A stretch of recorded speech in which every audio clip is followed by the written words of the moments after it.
Thomson, and I know some of you on the call, and if I don't know you, maybe I'll meet you in person at some time in the near future when we get out of all this. But in the meantime, I talked to JD and a couple of team leaders recently with y'all's Gulf States group, and they had asked me to get on a call and basically kind of talk about running your business like a business from home. And so for those of you who know me, we're going to go fast, and I'm pretty direct. So I did have a little softening of an edge yesterday when I reread something. I thought, okay, I need to watch how I'm approaching this. So we're going to kind of go over a couple nuggets that I'm also learning. So Tanya sent me a message about, I don't know, 15 minutes ago and said, hey, send me a few fun facts about you. And I was like, well, I'm not going to go into some big biology of my life, biography of my life. But right now, during this time, I'm just like y'all in terms of I'm in real estate. I also do real estate business coaching, and I do something called Dream Manager coaching, which is my passion, which is about your being the best version of yourself, your whole life, that part. But my second job right now, besides our third job right now, is I'm a night nurse for my 97-year-old ex-father-in-law. And so last night was my night, and he turned 97 yesterday. And yesterday he called his three sisters and said, I'm dying today. And so he didn't, because I had him last night. But anyway, he woke up this morning again and said, I'm going. And we're like, okay. And he says, oh no, I was going to shave this morning. And we're like, okay, well, we can shave you. And so we shaved him. And he's like, oh, but I wanted to send those couple of poems I just wrote to my sisters. And so he had this list, and it just kept getting longer and longer. And I turned to my ex-mother-in-law and I was like, hey, so he's not going right now.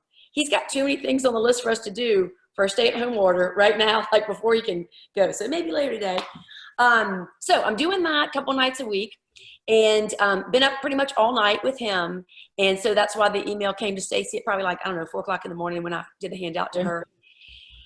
So one of my passions is, oops, I'm sorry, my headset just went off, is feeding people. So as soon as I got home from that, I did make a big pot of chili this morning because it's kind of cold, and then jumped on this call. So I didn't send her any notes.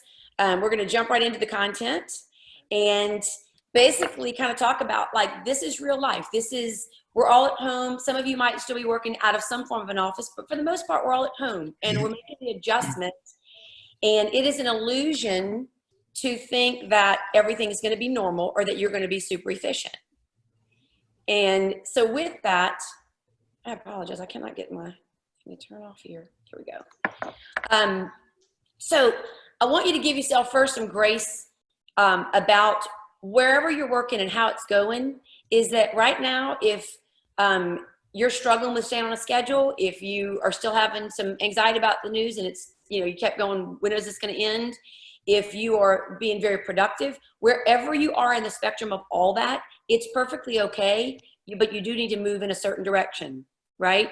And so you might not feel like you're so super efficient right now, and that's okay. But we do want to have times of the day where we are more efficient. And some of the things we're going to talk about today is just to help you get to that place of like, hey, if it's not routine, here's some things that you would work on right now to make sure that we're ready for the third quarter.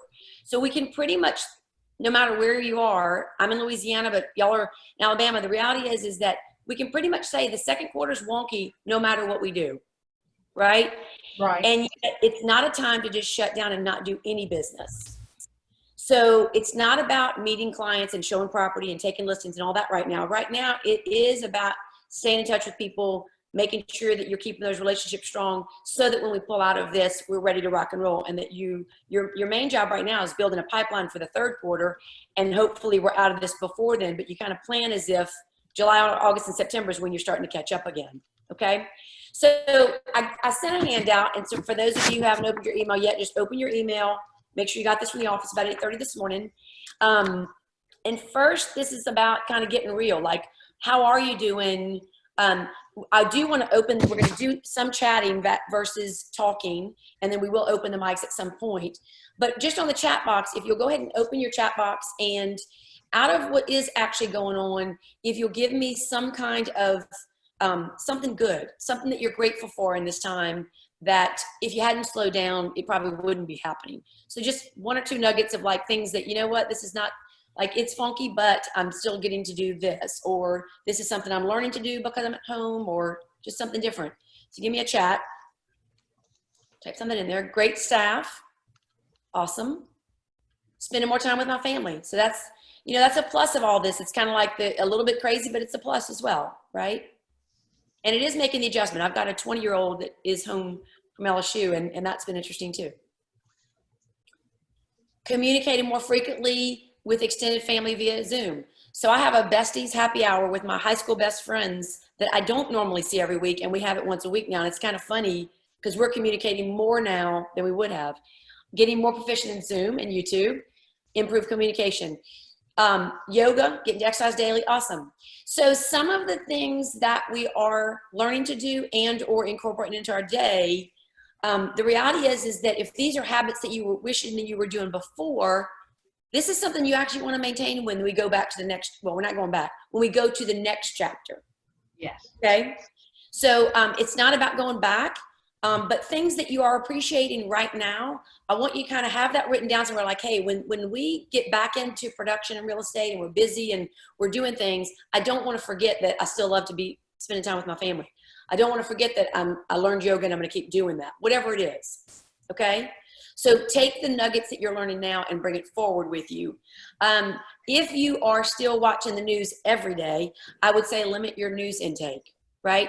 I know some people feel compelled that they have to. The reality is that once you know if there's anything that's changed for you, you could probably turn it off. So we want to stay in what we can control as opposed to what's out of our control.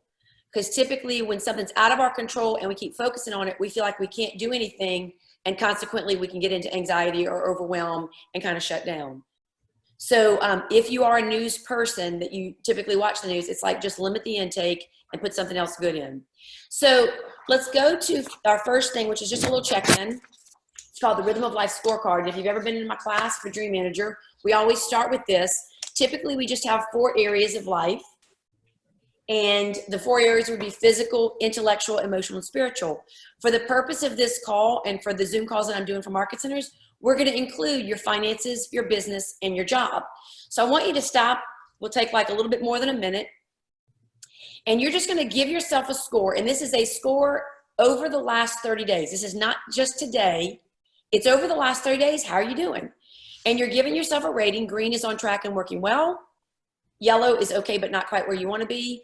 And red is needs work and definitely not where you want to be. So go ahead and take a minute or so and give yourself a score in those 7 areas.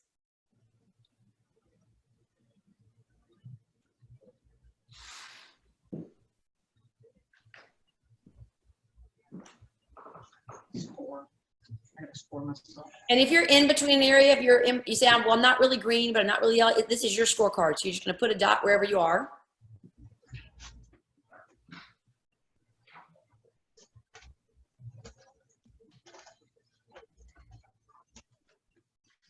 All right, and so once you've done that, I want you in the chat box to answer. If you are all green, put yes in the chat box. And you'll notice that there's no one, okay? So you're not alone. So if you weren't all green, it's like, you're like, whew, that's not even the goal. If you are all red, put red in the chat box. And again, I can move on because there's nobody that's going to be on all red and be on the phone call. So you wouldn't be on the Zoom call if you were in all red. You'd be either checked into a facility or in fetal position in your own bed, right? So the reality is that it's a work in progress all the time. So this is a scorecard to use every month. The main 4 areas are that physical, intellectual, emotional, and spiritual. Those are where we get our rhythm of our life. We've added the business component because that is reality, that we're all in a spot where we're kind of going, okay, how am I going to do this differently? What's changing for the way I'm doing my business, for the way I'm doing my finances? Maybe I wasn't looking that tight at my finances, and now it's time to look tighter, time to, be reviewing the budget if you had one, or now that you might want to have one, and tighten up every week and go, what else could I go without or slim down on or whatever, right? Right. So with that, in any area that you're in green, does anybody have a green? A green, one or more. Okay, so we've got some greens. If you are in green in any area, what you're going to do next is you're going to write down right next to that area something that you've done in the last 30 days that's the reason you are green. So what are you doing that's working? You checked your pulse and you said, okay, I'm green. Why did you say I'm green? So something must be working. So go ahead and acknowledge what's working for two reasons. Number one, so if you look back at this, you can go, oh, I forgot I was doing that before and I stopped doing that. Because sometimes we stop doing what's working? We just kind of fall off, right? And so what I want you to do is think about what's working first. So one reason is to acknowledge it and be able to go back and look at it. The second reason is that we get energy from progress. Yes. So when we're moving in the right direction, we're going to get energy. If we feel like we're stuck, then we're stuck and there's no energy moving. So we're not looking ever for perfection. So you're not looking to be green in all areas and like, I stay there all the time. That's not real. Okay. So even if you're in green 1 month, could something happen and you could have a setback and you could go back to yellow or red? Just even in a month, it could change. Okay. So first you acknowledge what's working when you're in green, and then you want to go ahead and decide, okay, am I just going to keep doing that, or am I going to add another small, simple, and specific step to maintain green? So we want to know, what would I need to do to maintain green over the next 30 days in those areas? So you would go ahead and write down one simple, specific step. So when we go to specifics, we give the brain something to work on. If I say I'm going to eat better, that's generic, and that shows a lack of commitment. I'm going to drink more water. I'm going to exercise more. I'm going to lead generate more. Those would be like, not going to really do it. Okay. So if we don't commit to something very small, simple, and specific that we're going to do, it's typically that we're really not going to do it. So we're just kind of like giving the right answer, but we're really not going to do anything different. So go ahead and write down one thing in any area you're green. In any area that you have yellow or red, you want to write down one simple, small, specific thing that you're going to do over the next 30 days that is going to move you in the right direction. So if you're in red, we go, how could I move towards yellow? If you're in yellow, how could I move towards green? And then in green, of course, you're going to maintain. That's the goal. So go ahead and write one simple, small, specific thing. And if you say, I'm going to exercise 4 days a week, it would go like this. I'm going to exercise 4 days a week on Monday, Wednesday, Friday, and Saturday at 6:30 a.m. for half an hour doing yoga. That would be what we're talking about. Like, it's that specific where it could go on the calendar. It's a time. It's the days of the week. And it's specifically what you're going to do. So it's very different than I'm going to work out more, right? So you get it really tight so the brain goes, oh yeah, I can go to work on that. Now I can see it. That I can put it on my calendar. It belongs somewhere. Okay. So go ahead and put one simple, small thing for each of those 7 areas. It should take you less than a minute. And then look up or type in done when you're done with those 7 areas.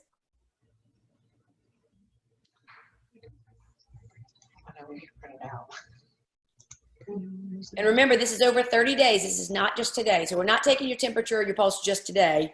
This is over the last 30 days.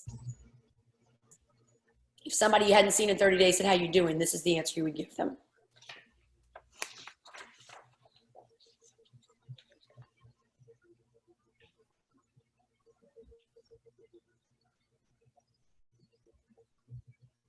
And it's one tiny thing in each area. It's not a whole bunch of stuff. It's not a list, because we're not trying to create a new laundry list of things to do.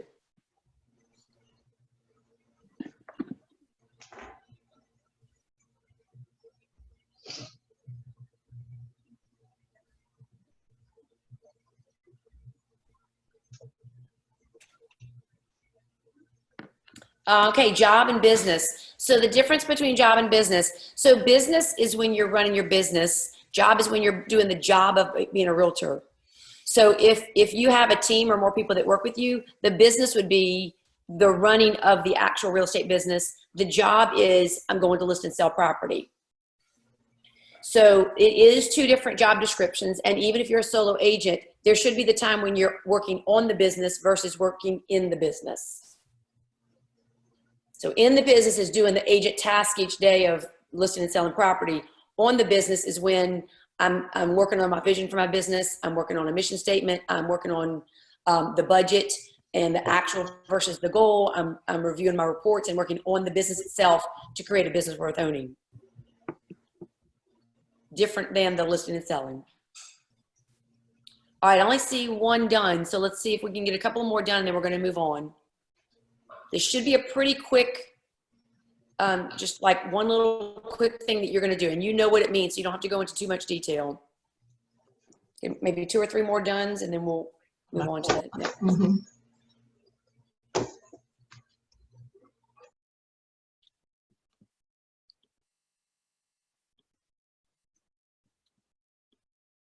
All right. Okay, so I want you to think through in this time period when we first started the stay at home, right? We first start that, we are in stage 1, which was security. And that is when you are learning to make sure that everybody in your world is safe. Okay, so some people are still there. Some people are hanging out in security. They're still doing that. Okay, there's no right or wrong answer. It doesn't matter where you are. But that's a reality. But there's some people that are still in security.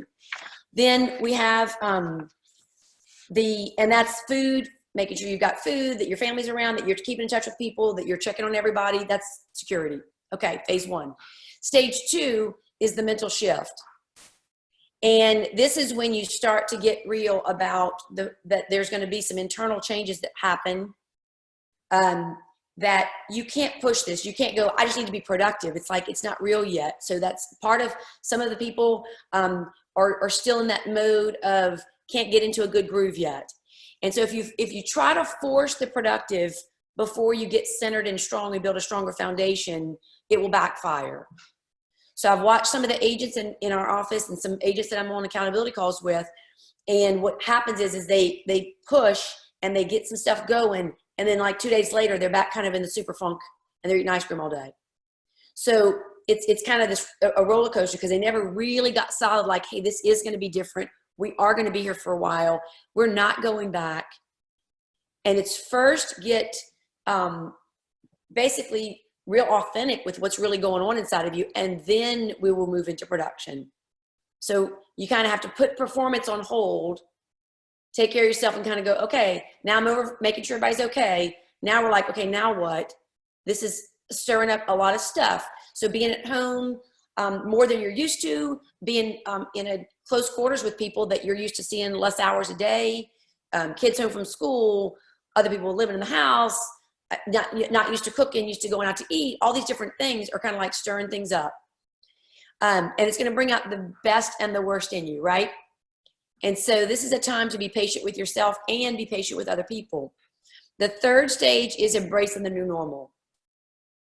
So that is one of the things we're going to talk to a little bit later in this call is once you are deciding, okay, I'm embracing the new normal, which I'm hoping some of you are there.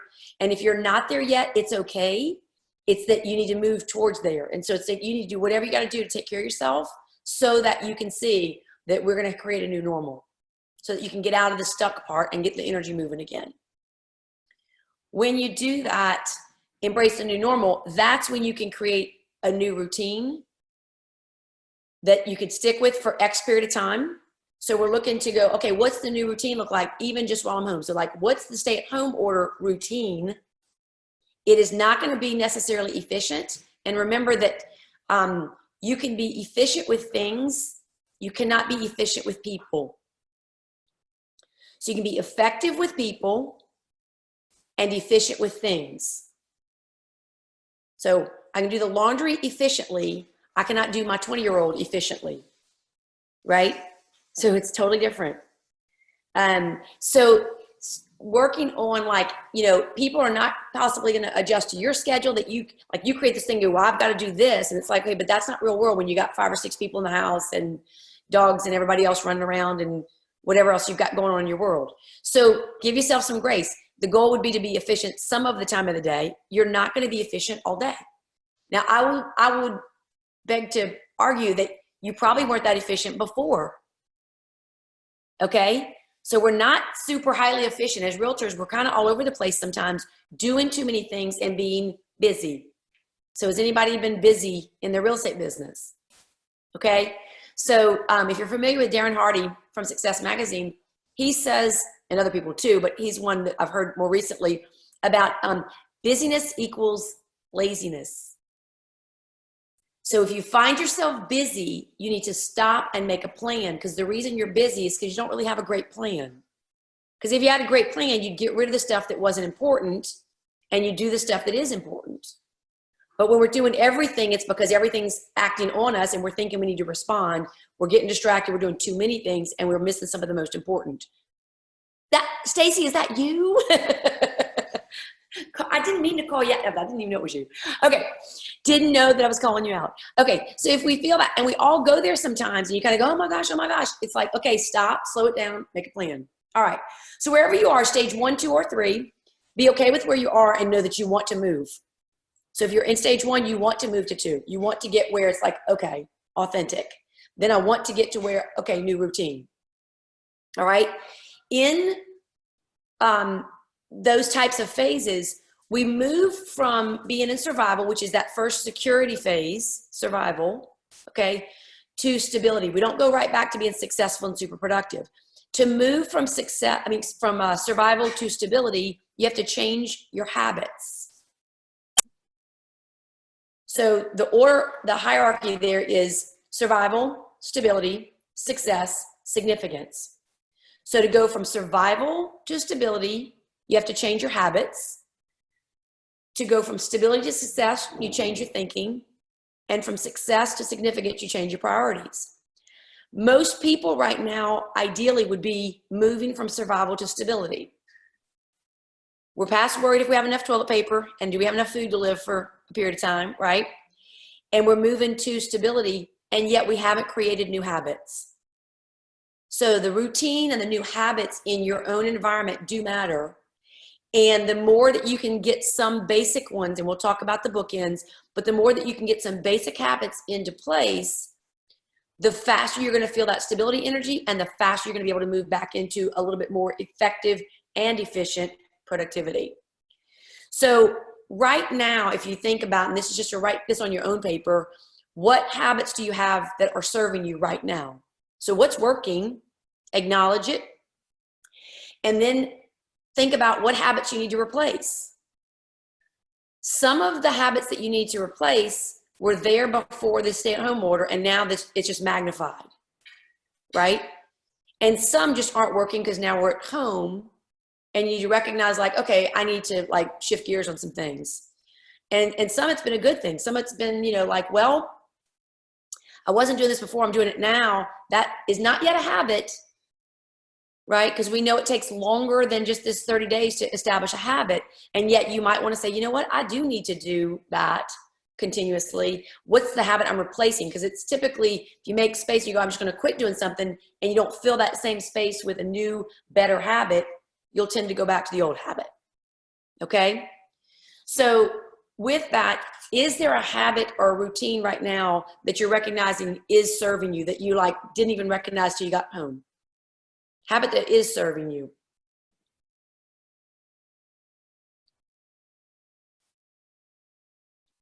Something you're doing better than you were doing before, and it's starting to become a habit. Or something you had in place and you're kind of mastering it now that you're home and being still a little bit. Nobody's got any habits that are working. Okay, so what about one that you need to replace? So a habit that needs replacing.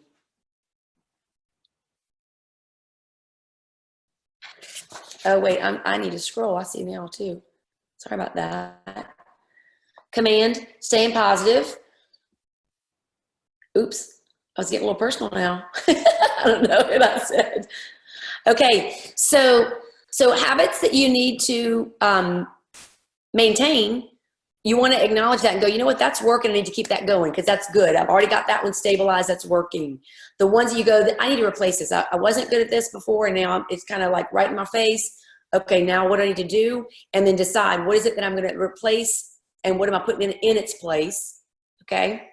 And remember, of course, that what you focus on expands.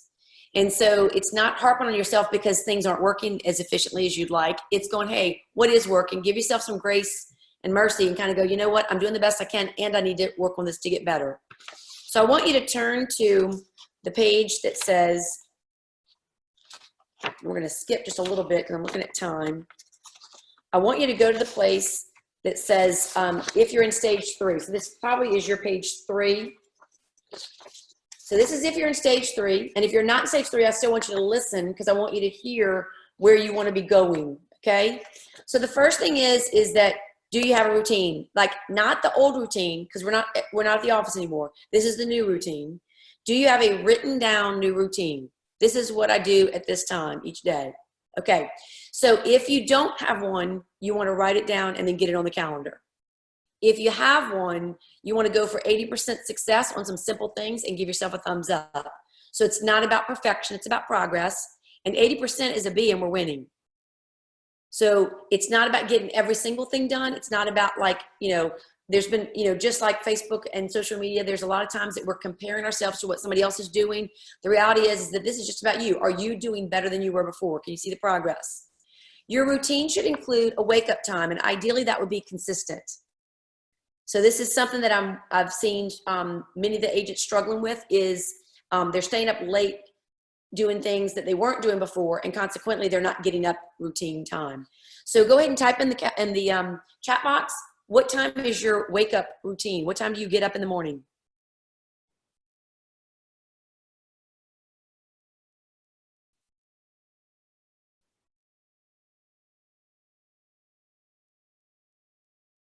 Six 7-ish. And the times that you're putting on there, is that the same as you were doing before, or has it changed? At 5:30, 7, same. Later than before, same. 6:30 coffee, okay. Awesome. So some of you have stayed the same as you did before, and some of you have changed. And so it's 6 and it was 5 before. And so I want you to start thinking about, okay, what's going to be just for this chapter. So we're talking like this 90 days, April, May, June, for this 90 days, this season. So we're hoping this is over in a season. And if it is, that's awesome. If it ends early, that would be great too. The reality is, plan for the season, 90 days. We just finished March anyway. We would be looking at second quarter ideally and doing course corrections anyway. We just happen to be doing it a little differently. So with your morning routine, so you wake up at a certain time, do you have a morning routine? Physical, intellectual, emotional, and spiritual. So something similar, if you've read before Miracle Morning, something similar to like the Savers, where you have your quiet time, your silence, affirmations, visualizations, exercise, reading, and scribing, which is journaling or a gratitude journal or whatever you journal. So do you have some kind of morning routine? Like, when I get up, this is what it looks like, and it's pretty consistent. So with that, you would want to have, okay, so I was going to the gym and it's closed now. And could you do something else at the same time, Fred? So is that something that you could go, okay, well, I can't do that, and yet I can do X. And I could actually do it at the same time. So I recognized that I kept telling myself I was going to work out every day at home, and I have the ability to do so, but I forgot I was doing the night nursing thing and not sleeping those hours twice a week, and it was kind of wonky a little bit. And then I also realized that I had broken the routine that I have when I go to the gym, which is I put my workout clothes out at night. But because I was home, I wasn't putting the workout clothes out. So I was like, okay, wait a minute. I need to go back to the thing that triggers my brain when I wake up, to see them on the bathroom counter and go, oh yeah, there's my shoes on the floor. There's my gym shorts. There's my sports bra. There's my shirt. It's time to get ready to do the workout.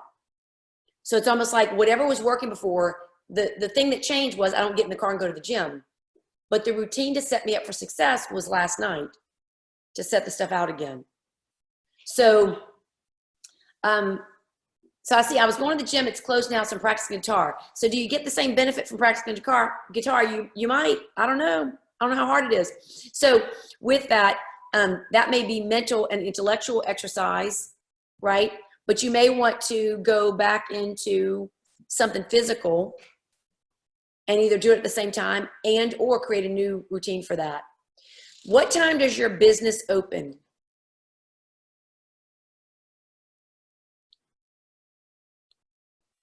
What time does your business open right now? 0 a.m. I don't know what time that is. Is that it's not opening, or is it 24/7, Dawn? Okay, we've got 9:30, 9 o'clock, 7:30. Okay. Now I want you to give me a time. When does your business close? So give me a PM time. When does your business close?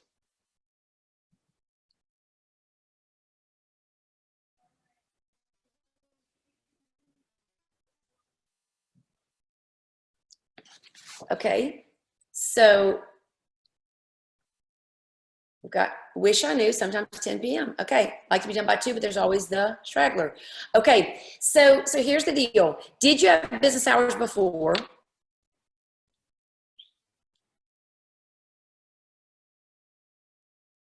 Okay, so if I call you at 3 o'clock in the morning when I get up, are you answering, Lori?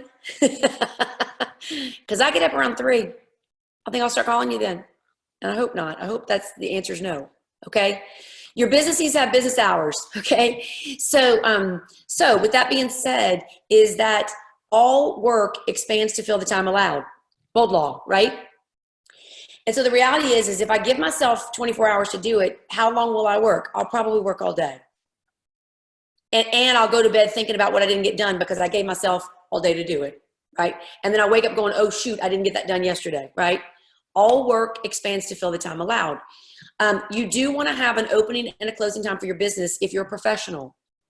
So if you're not actually teaching your clients how to treat you by acting as a professional, saying, this is when I open for business, this is when I close, I'm open from 8 to 4, and I work by appointment only on the weekends, then you're setting your family up for failure.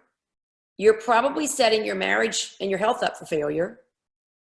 Okay. So as a team leader in Mandeville for 6 years, one of the biggest challenges I had was when I would get the Friday night phone call from the husband that would ask me to send his wife home from the office so they could have date night. Okay. And several of them ended up not making it. So it really wasn't funny. I had people that had health crises where they were having chest pains and they said they didn't have time to go to the doctor. Okay. So the reality is that this business is only 24/7 because we choose to let it go there. And typically, I'll be honest with you, it's because you're escaping what you don't have somewhere else. So if you had a routine time that you close your business, then you have time to do some of the things you're doing now.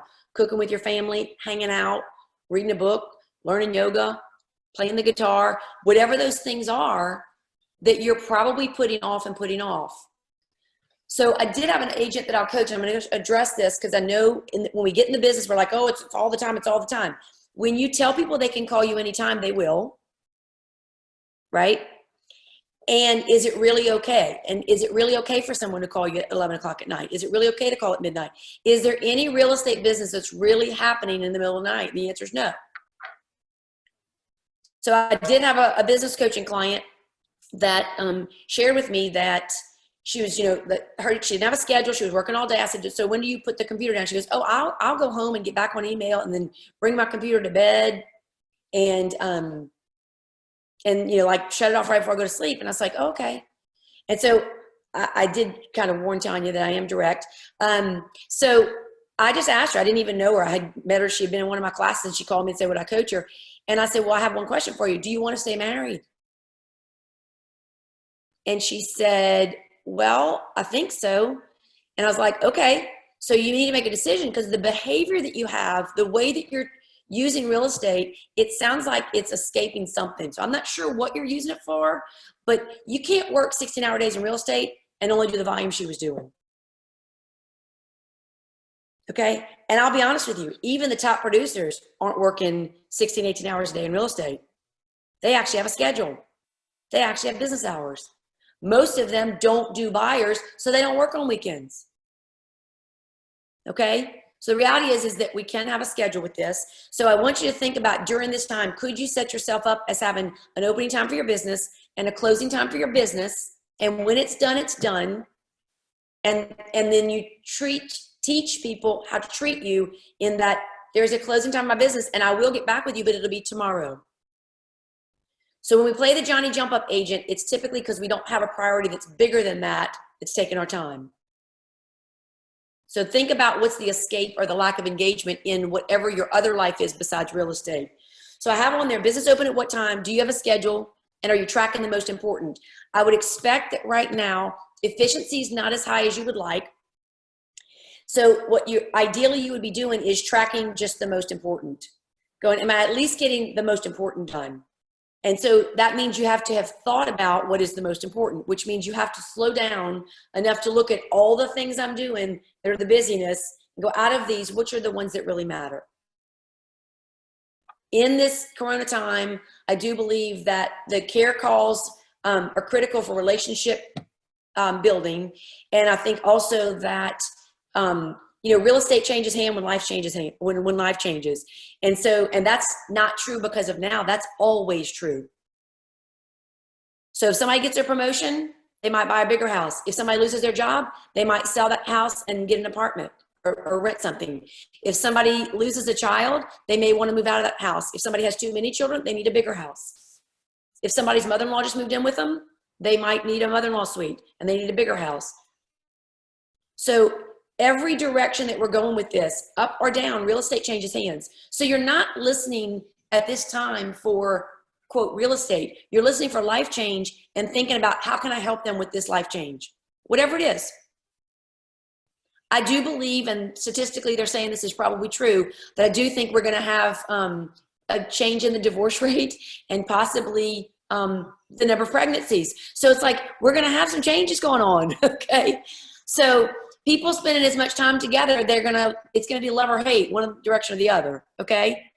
So with all of that, listen for life change. That's what you're listening for in those care calls. That's what you're listening for in how can we be of service? Because it's really not who do you know who wants to buy, sell, or invest real estate right now. That's really not the conversation. That actually would be creepy. Okay? So it's where's their life changing? How's their life changing? So business closed at what time?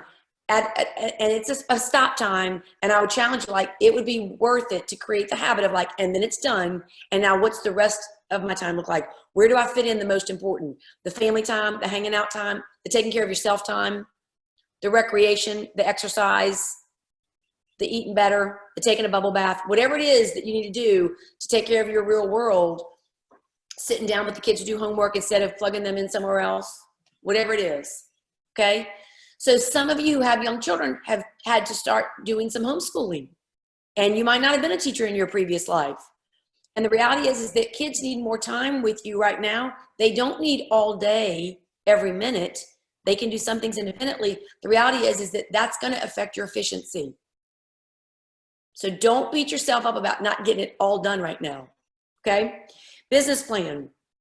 Please type in the chat box if you had a business plan prior to this, a written business plan, all 4 models, economic, lead generation, budget, and organizational. So we have some yeses. Anybody a no on a business plan? A written business plan that you could have like put your fingers on, you knew exactly what it said. Okay, we've got some yeses and some no's on this. So here's the deal. If you didn't have a business plan, you need to get help and do it now. So ideally a business plan would have been done in September, and you would have been working the business plan from October to December to set up your first quarter for success. January through March would have set up your second quarter for success. So right now, if you did have a business plan, you would have already done course corrections after first quarter anyway. So if you haven't opened up your business plan, looked at it, the Market Center's business plan for the team leader and the staff, the business plan for you as an individual agent, if you've got a productivity coach, what's the business plan for that? Whatever it is, everybody has their business plan. If you haven't done course corrections about this second quarter, you're a little bit late, because that would have been done right at the end of March. You're going to go, hey, where are we? Are we a quarter of our way to the goal? Can we see that the second quarter is going to be a little wonky? Okay, great. What are we going to do second quarter to set ourselves up for third quarter? And we may not make up for second quarter. Okay, get real about the real estate is going to, at some point, kick back in and we're going to start doing business. But we may not make up for a whole quarter.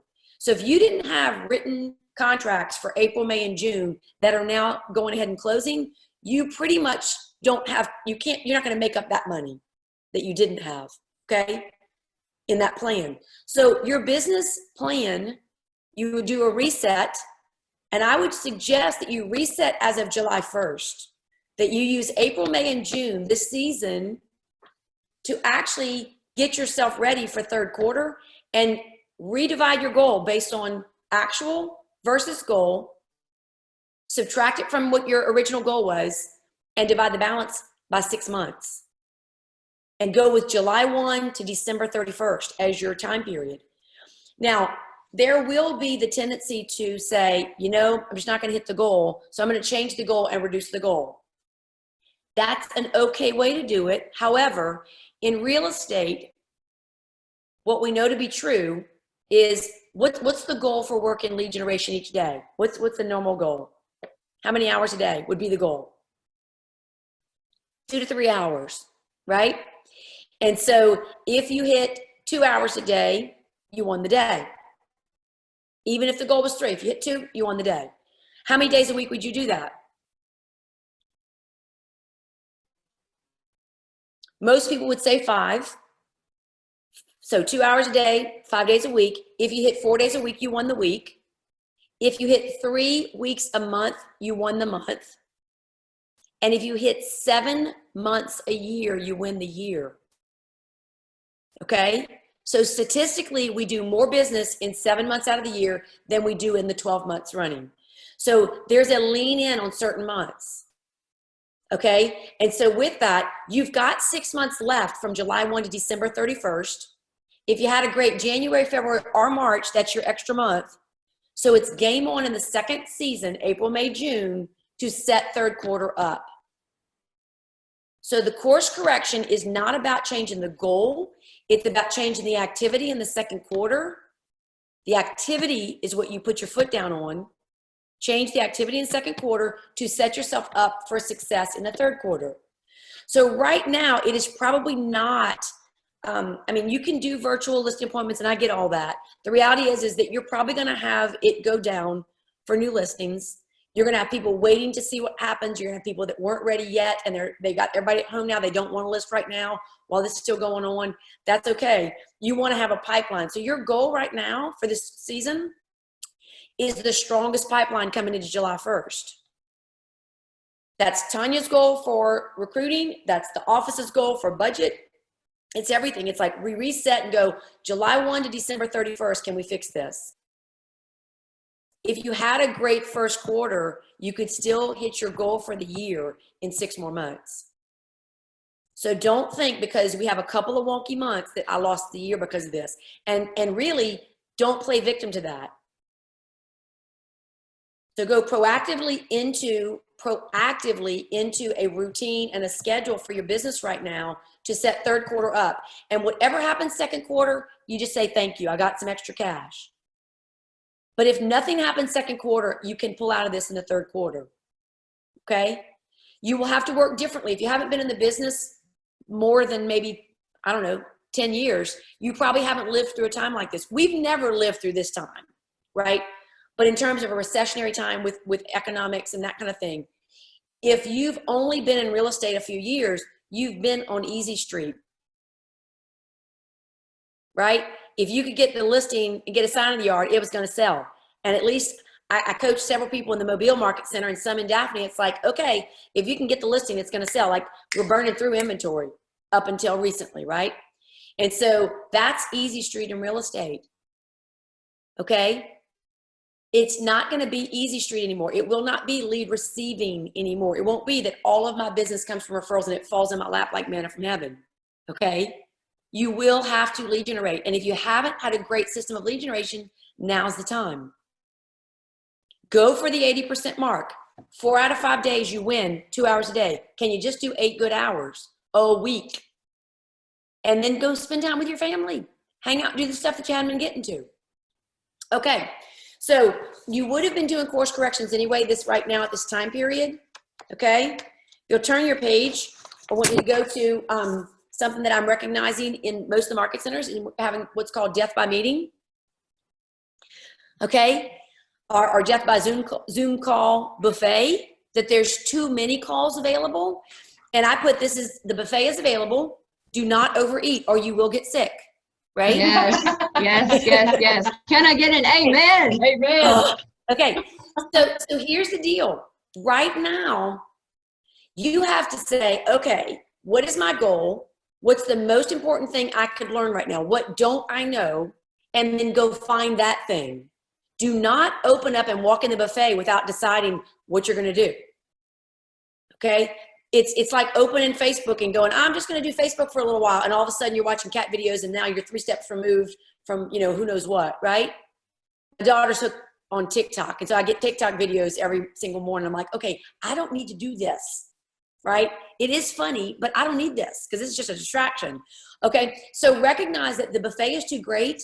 And if you don't have a plan, for those of you who've been to family reunion, it's like going to family reunion and not knowing why you're going.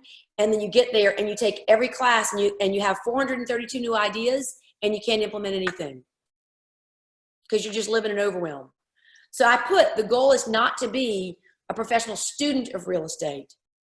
The goal is to get the knowledge for doing's sake, for action's sake. So in 6 perspective, we challenge people to be learning based.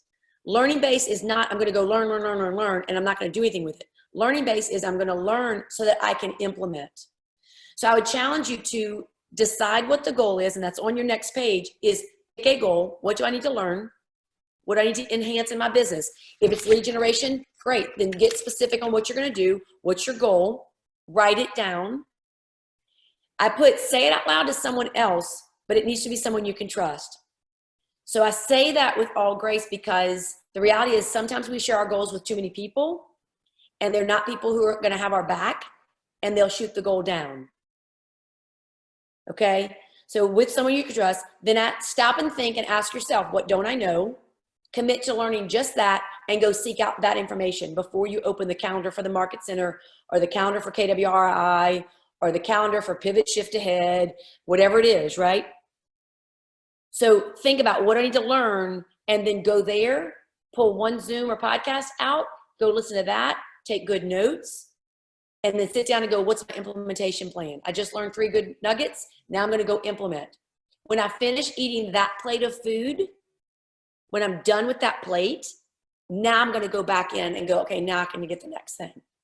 Okay? So it's one Zoom, one podcast, one book, one YouTube, whatever it is, whatever your food of choice is for learning. And ideally, it would be based on your learning style. So if you do better with a book and a highlighter, then quit watching Zoom calls. Okay? If you're doing Zoom calls for team meetings and there's 15 minutes worth of content, then quit adding fluff and just have a 15-minute phone call, 15-minute Zoom call. So we don't need to fill up the space. We need to go, what's of value, and then get off. We had a broker's brew on Monday at my office, starts at noon every Monday right now. And at 12:06, I left the meeting. And at first I kind of was like, ooh, that was kind of like, they know I left the meeting, right? And then I realized like, no, there wasn't value. And I thought, I'm not going to sit here for an hour while there's no value. Now, could I have missed something on the rest of the call? Yeah. But when they said what the topic was, I was like, oh yeah, this is not worth an hour of my life. Okay. So be careful about meeting just for meeting's sake. You don't need to have a meeting or a team meeting every week right now.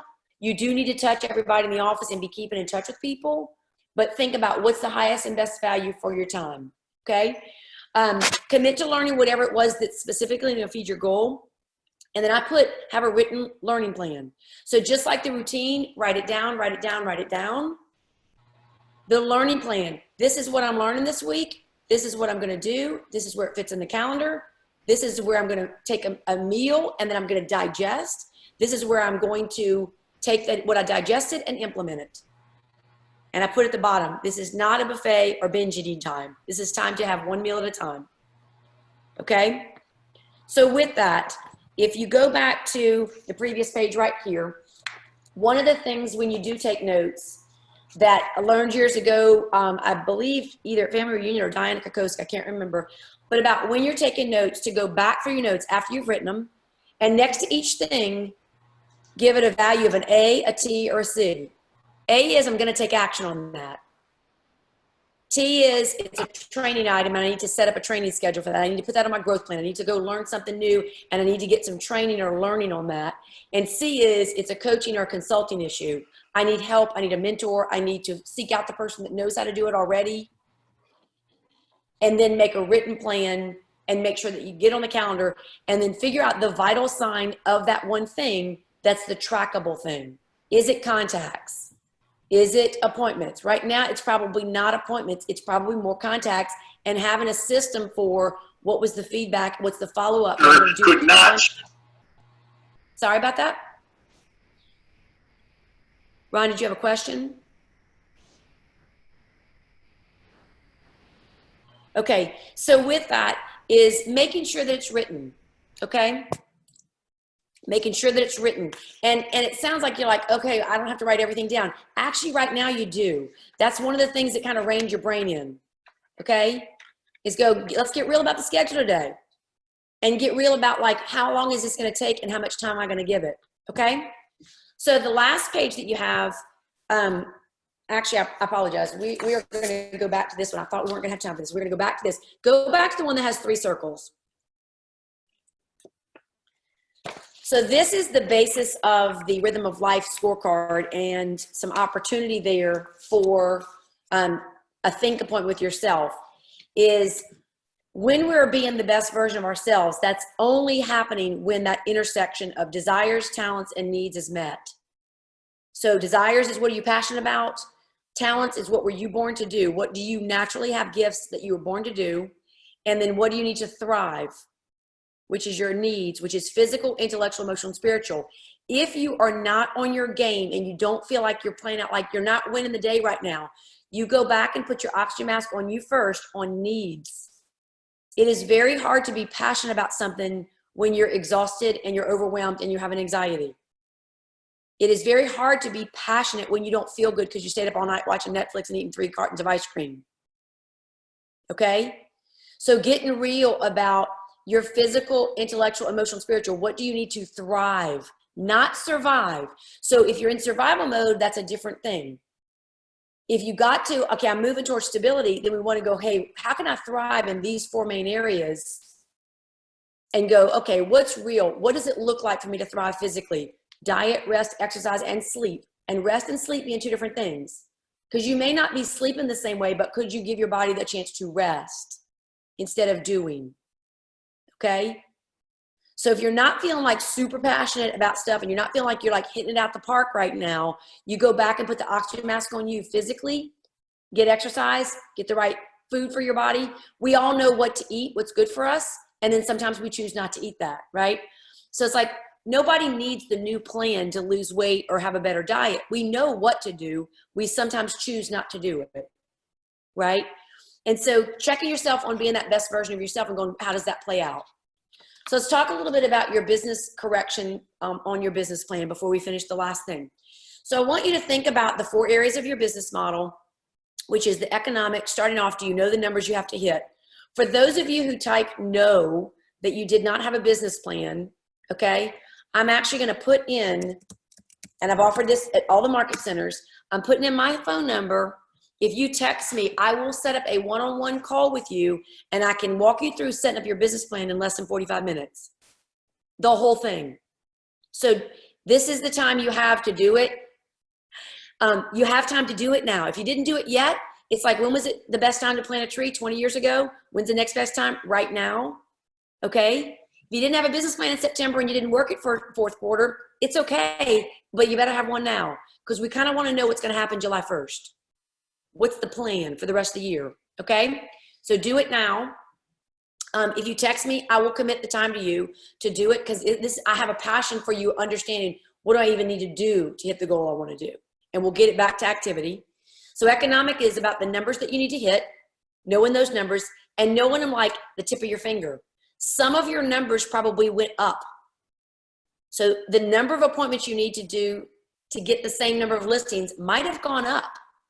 The number of recruiting appointments that Tanya is going to have to go on to get the same number of new people to join the company is probably going to go up, okay? And what I've recognized in people I'm coaching and agents I'm talking to is they were maybe doing lead generation for 2 hours a day before when they had a cozy office at the office, And now they're home and they're doing half of that. They might be doing half an hour, an hour. And I'm like, no, no, no, you better be doing double or triple that in your week, not cutting it in half. So you have to ramp up the activity. And you have to do it what's realistic for you to do. If I was doing 1 hour, I want to be doing 2 or 3. If I was doing 2 hours, I got to get it at least about 4. And figure out how to do it more efficiently, because I don't want to be on the phone all day while my kids are at home and need help with schoolwork or whatever. Okay. So economic, the numbers you need to hit. You're going to focus on appointments, but you're focusing on future appointments. So you're focusing on the pipeline. And the conversion is about yeses. Do they want to list? They're just not ready yet. Are they saying yes to you, just not yes to April? Yes would mean April, May, June, or July. That's a yes right now. Okay. We can only go out 3 months to get a yes. So that's the economic model. And knowing that with like, it's this fast to do that little spreadsheet. From there, lead generation. What you were doing before may or may not continue to work. And so if you've always done one type of lead generation, for example, if you've always done only sphere of influence, you may have to branch out and learn something new. If you've only done for sale by owner, if inventory goes down in your area, for sale by owners do not need us. Okay? So it's a great long-term strategy. It's not that you wouldn't continue to go for sale by owners, but understand that it's only the ones that haven't sold in the next 6 months that are going to want to list. When the inventory goes down and it's a seller's market, for sale by owners and new home construction typically sticks with the builder, sticks with for sale by owner. So you do communicate with them, but you can't be, that can't be your only source right now, because you'll go dry. Okay. So this is the time to look at, okay, I'm doing this and it's working. What else am I going to add? What other pie plate am I going to add to the list and start spinning that one? Because I'm going to need more than one source to get the same number of leads or to get the same amount of business. It is going to change, and it's do it now. Learn the new strategy now. Don't wait until July and go, oh yeah, my third quarter sucked too. Okay. So lead generation model is systematically market to your database, right? Like have a database and systematically market to it and then feed the database. So when we do the lead generation model, it's strictly conversion number. If you're moving to colder types of leads, if you're going to go more to internet lead generation and social media lead generation and colder leads than sphere of influence, your conversion rate's going to be lower. It's going to be somewhere between 50 and 100 that you actually talk to that you're going to convert. And that sounds like, oh God, that's really low. The reality is that's the way the numbers work. People we know, it's about 20 to 1. People we don't know, like geographic farming and that kind of thing, it's about 50 to 1. Internet lead generation is about 100 to 1. So be careful of under lead generating. And so you do need to learn some tactics where you can go faster, whether it's slide broadcast, whether it's mass text, using Twilio, whatever it is that you can do more. And email is not the answer. So if your campaigns are built on email, you might as well start shifting that right now. No one wants more emails in their inbox right now. Big fat zero. Okay? So it's not that you can't do it, but that cannot be your lead source. That won't fly right now. So budget model. If you haven't already cut your budget for your business, it's time. If you did already cut it, did you cut your family and your home life business and have conversations with those people around you about how life needs to be different? And are these things that we needed to do without before, and we've just been living in the life of luxury? Okay. So the reality is that there are many things we were taking for granted prior to this stay-at-home order, myself included. Okay. And all of a sudden you start waking up and kind of going, okay, there's certain things. Now, haircut, I definitely need. Okay. But that's not even going to be an option once this is all cleared up. But there's certain things that I was just used to doing that don't really need to happen. And there's been conversations where I've actually changed that even with my 20-year-old, like, hey, your allowance just went out the window. You're at home. That was for mad money and for a tank of gas. You don't need a tank of gas because you're not going anywhere. And if you really need something, I'm going to pay for it. And you got food here. So $100 a week for a college kid. And that was like $400 a month. Okay. So it's like scaling down and kind of going, what's real? She did call her dad and tell her I cut her off, but that was pretty funny actually. So with that being said, just recognize that we probably cut things back, but did you cut it back enough? Okay. If you just take what you were spending on out to eat, if you're a big out to eat person, and you convert that to grocery money, you should have cut your budget. Okay? Your gasoline budget went down, right? There's no way you're driving around as much as you were before. There's certain things that definitely went down.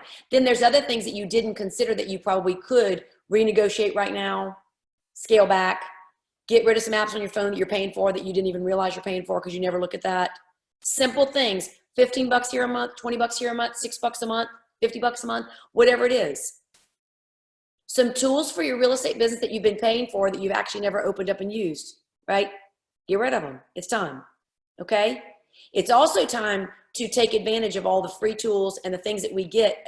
Not free, we pay a technology fee to Keller Williams, but for the value exchange for the tools we have, right? That amount of money we pay for that is nothing. And so take advantage of this time to learn the tools and use those and get rid of some things that you've been paying for, okay? So economic, the numbers you got to hit, focus on filling your pipeline strong. Yeses means yes to the next 3 months. It does not mean yes to April. Lead generation, implement some new lead generation strategies and don't try to do everything. Pick the 2 or 3 that you think are going to make it when this market shifts back out and we start having more volume and different things happening and the economy's kind of wonky and things are moving up and down. Start thinking about what kinds of business are we going to be doing. If you've done foreclosures and short sales in the past, I would brush up on my skills. We have something in Louisiana called bond for deed. I don't know what y'all's form of owner financing is, but that will come back when there's short sales and because of the credit scores required for new lending. When the credit scores went up, like Chase Bank just announced, they're only taking 700 and above with a 20% down. There are going to be people that we were previously qualifying for loans that will not qualify for a loan. So if you've got some form of owner financing in Alabama that you didn't learn before, the time to learn it's now. Okay? So you kind of go, well, I don't want to do that. Well, then you better think of what sources you're going to have that are different than what the tools are that you've had before. Okay, y'all have vendor lien in Alabama. Okay? So we have bond for deed where everything changes hands except for the title of the property. So there's 2 closings. And it is owner financing. And so whatever yours are, talk to Don, talk to whoever it is. If you haven't been in the business long enough to do those, you do want to know how to do it and what's different. Because I'm sure it's a different way of writing the contract. We actually have different paperwork for a bond for deed after the initial contract. So learn these things now. Take some time. Do a broker call on that. Where do y'all see the business going? Okay. So we covered the budget on your business. Prior to this stay at home, when Gary had been talking about the budgets for MREA, that was one of the changes in the book was that they realized that agents were not running on 40% cost of sales and expenses. And they realized that most higher level agents and even independent agents were running closer to 50-50 or 60-40. Okay. So the budget for the business cannot be based on that right now and make it. You have to cut some things out and go, what's the most bang for the buck? You have to go lean on your budget for your business and not be getting every single thing that comes by the way that you think is going to be a cool thing. So make a conscious decision to do the things that are going to be the most bang for the buck for the best amount of money and go with that and then learn it and go straight forward. Don't buy it just because somebody says buy it. And the last one is organizational model. So organizational model, the rewrite on that would be if you don't already have an assistant, when we come out of this stay-at-home order, you should be thinking in the next 6 months, who am I going to hire for leverage, even if it's part-time? So we want to get out of the job of being our own assistant. Okay, most of us start in this business as entrepreneurs and we're just going to do it all ourselves. And then one day you realize you're doing a whole bunch of admin work and not as much realtor work. So I want you to think through, even if you can only do a certain number of hours, then that's what you would do, 10 hours a week. If you have the ability to do transaction coordination where you can do someone else does your transaction contract to close, then you would pay the fee and do that because that only comes out at a closing typically. So that's new money coming in, and then that is actually a cost of sale. On your budget, it only is an expense when it's, it's only a cost of sale when it is affected by a transaction closing. So you don't have the expense until you get the money. The money came out and you paid a portion back to that transaction coordinator. So if you don't have a full-time assistant, that's an option. $350 or $400, whatever a transaction coordinator costs, it's worth it for you not to do the admin work so that you can go out and do the more important realtor jobs that you have to do to get the income up. So if you are your own assistant, right now is the time to get out of that space in your head. And you go, but I'm really good at it. Well, then you either go be somebody else's assistant or you go find one that's better than you. Okay? So it would be better for you to be getting listings and buyers than it would be for you to have the perfect file. Okay? So if you know that you're a systems and an organizer person, be careful of the danger of staying there and not getting into lead generation right now and productivity, because that will cost you in the future. So organizational, and even if it's just, so organizational includes leverage of people, systems, and tools. So it's when I'm doing all I can do, I hire administrative help, I hire talent, and then I train and consult them. And so with that, in the leverage part, it is people, systems, and tools. So if you don't go with a person right now, what could you use as a system? What could you use as a tool to leverage your time? All right, so the last page you're going to do on your own, and I'm going to stop and open up for any questions. Oh, take the KPA. Love that. Thank you, Sarah. So if you haven't done a KPA, you would definitely want to do that and learn. You probably know some things about yourself, but when it's in black and white, it's a little bit clearer. Last page. So out of all the things we've talked about, I want you to think of 3 things total that if you do them in the next 90 days, that it would guarantee your success for this quarter to set up third quarter. Out of the 3 things you write down, we want to pick one. So I'm going to say out of the 3, which one thing, such that by doing it will make everything else either easier or unnecessary. What's the one that's going to move the mark the most? Do that first. Put it on the calendar, make a plan for it, figure out the vital sign, and then track that vital sign. So you don't need to track everything. You need to track the thing that makes the needle move. So when you do that, keep it simple, make it a scoreboard. Don't make it a spreadsheet that you have to have some, Excel training extensive for to even be able to read it. Keep it simple. Imagine you had a scoreboard in front of you. The most you're going to have is 3 or 4 markers on there. It's like, how much time is left? What quarter is it? What's the score? What down is it? Right? We don't have a whole lot of things on a scoreboard because it needs to be a momentary glance. I know where I am. I know what I need to do to get back on track and go back to work. All right. Questions for me? Any ahas?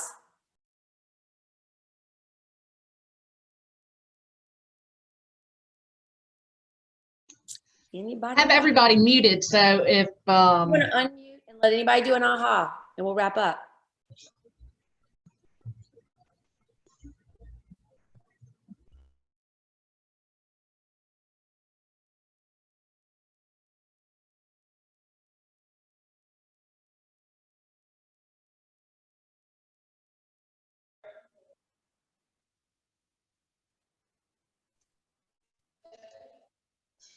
Okay, and you can also just hover over the little blue box and it'll.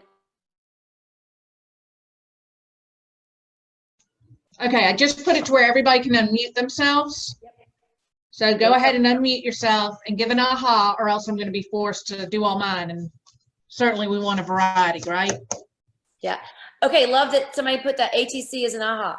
So that is one of the many things that I've learned at through Keller Williams, and because I'm a big journaler, note taker, highlighting the books and stuff like that. But it's like when you actually break it down and go, okay, what am I really going to do with this? Or is it something I need to get some more learning on? Or do I need a coach for this? Okay, awesome. Love that. Gave me a lot to work on and think about. So pick one thing, get it down to 3 and then get it to 1. Small choices we do that make a difference. So the last thing on your handout says, and this is straight from The Compound Effect by Darren Hardy, small smart choices plus consistency plus time equals radical difference. You do not have to nail everything in the second quarter to win the third quarter. You have to nail the important things. Okay? They don't have to be big, they have to be smart. So you need to slow down and actually think before you race through what you're doing. Effective with people and efficient with things. That's a life lesson. Because I move fast, and I like everybody around me to move fast. It's like you can't make everybody move fast as my brain goes, right? And so with that, realizing that that'd be a dangerous place to live. But anyway, recognizing that it's okay to move fast when you're doing something that requires a thing. I mean, unless it's like a saw. But like speed up your time when it doesn't matter. And then when it's with people, slow down.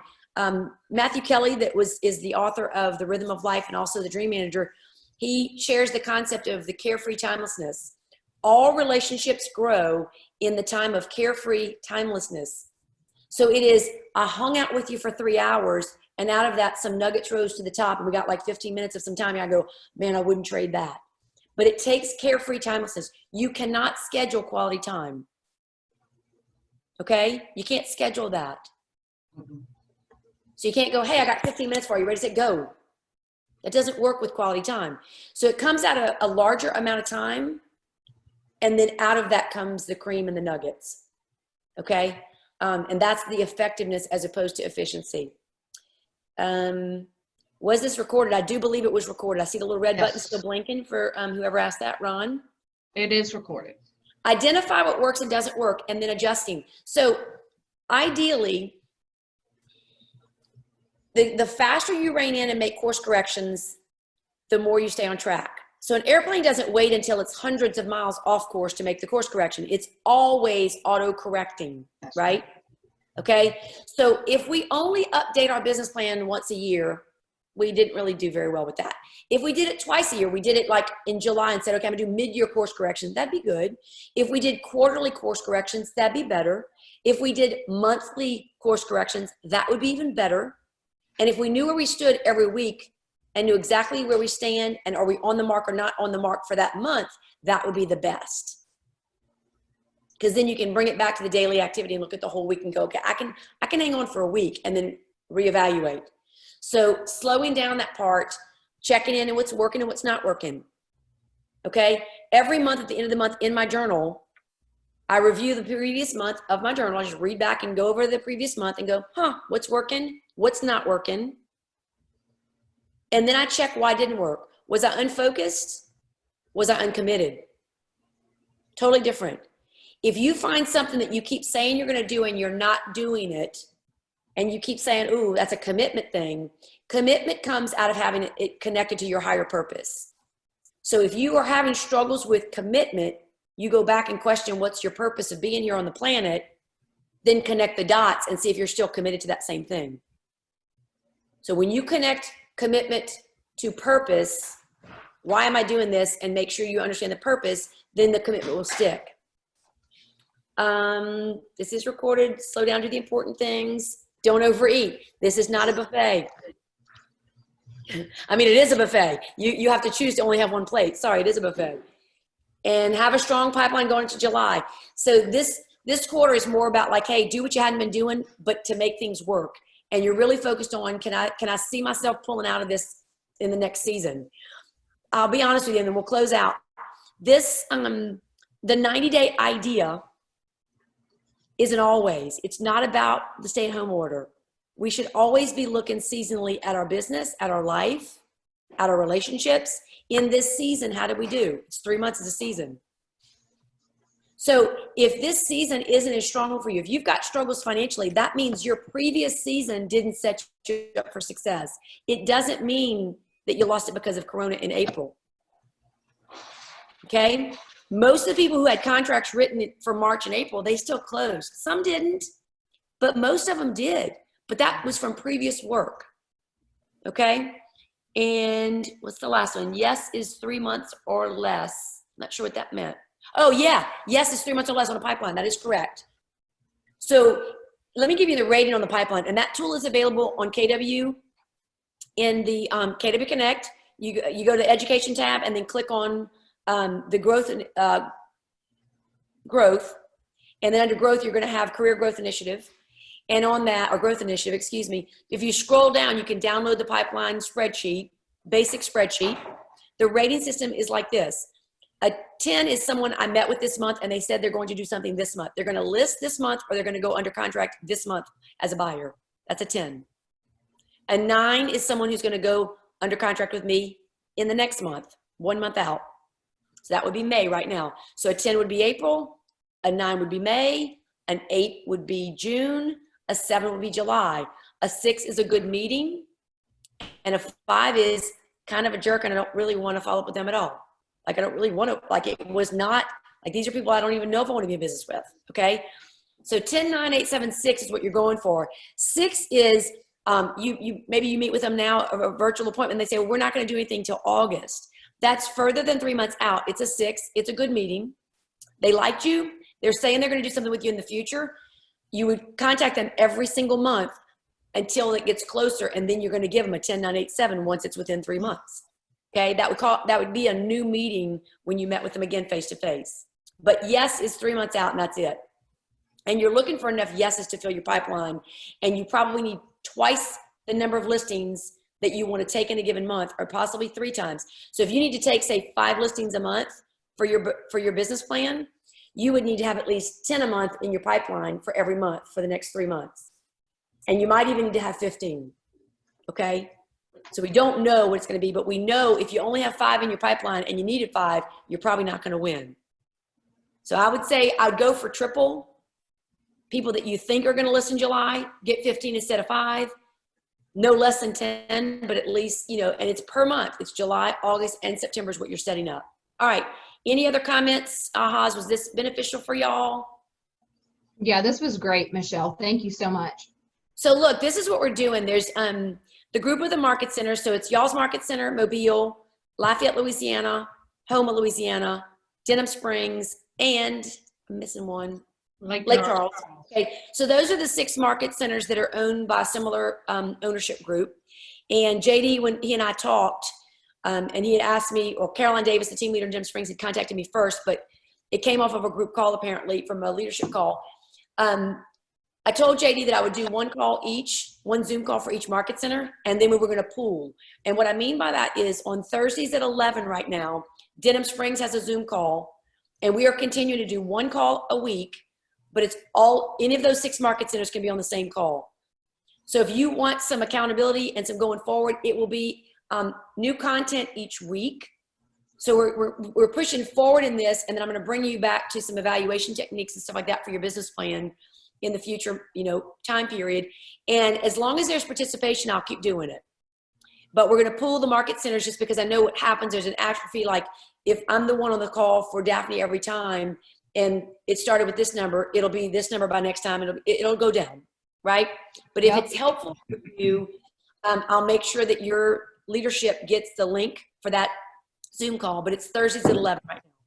Yeah, we definitely want that because I know we have some people that'll jump on. Awesome. So, thank you so much, Michelle. Yeah, absolutely. So today's Tuesday. There will be a call on Thursday. Might be too much for this week. Might kind of feel like the buffet. So, and I'd rather you implement than get on another call, even with me. If you want to get on that call and you're ready, then you'll get the link for that one, and I'll send it to the leadership. If you're not ready till next week, that'll be on the 23rd. That'll be the next one at 11 o'clock. The plan is to stick it with that time. But once you're in the loop on that email, your leadership's going to get it. And if we do have to make the adjustment, and that'll be it.